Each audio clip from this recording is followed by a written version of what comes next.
Good day na naman sa ating dyan mga ka-hunter natin, mga ka-collector natin. At syempre, another day na naman to.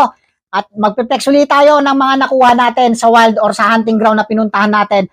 Tatlong story yata to na pinuntahan natin. Pili lang yung mga kinuha natin dito. Yung iba dito, syempre pakakawalan natin sa kapwa-collector natin to. At syempre, tanggalin na natin to sa plastic.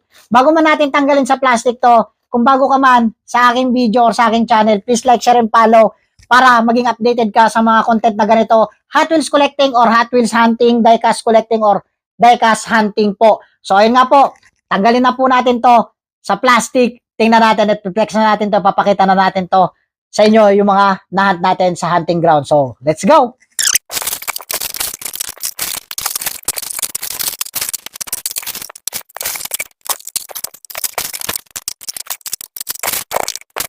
At eto na nga ho, yung laman ng plastic. Tatlong store po ito, pili lang po yung kinuha natin dito. Yung iba dito bibitawan natin sa kapwa-collector natin. At eto nga ho, flex natin na malapitan na makita nyo yung mga nahunt natin sa hunting ground na pinuntahan natin. So tara, let's go! So yun nga guys, yung mga nahunt natin sa wild. At ito nga po, may silhouettes tayo dyan na Liberty Walk R32 mula sa Pass and the Pure Use.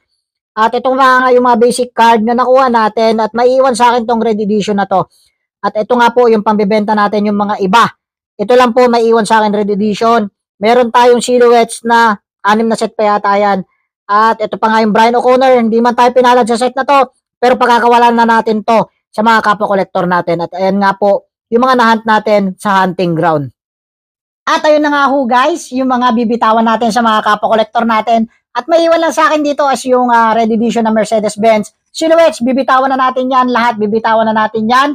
At may mga 4 or 5 pa tayong set na silhouettes. Nagbukod na ako ng para sa akin. At yung iba, bibitawan ko na. So, ayun nga po guys.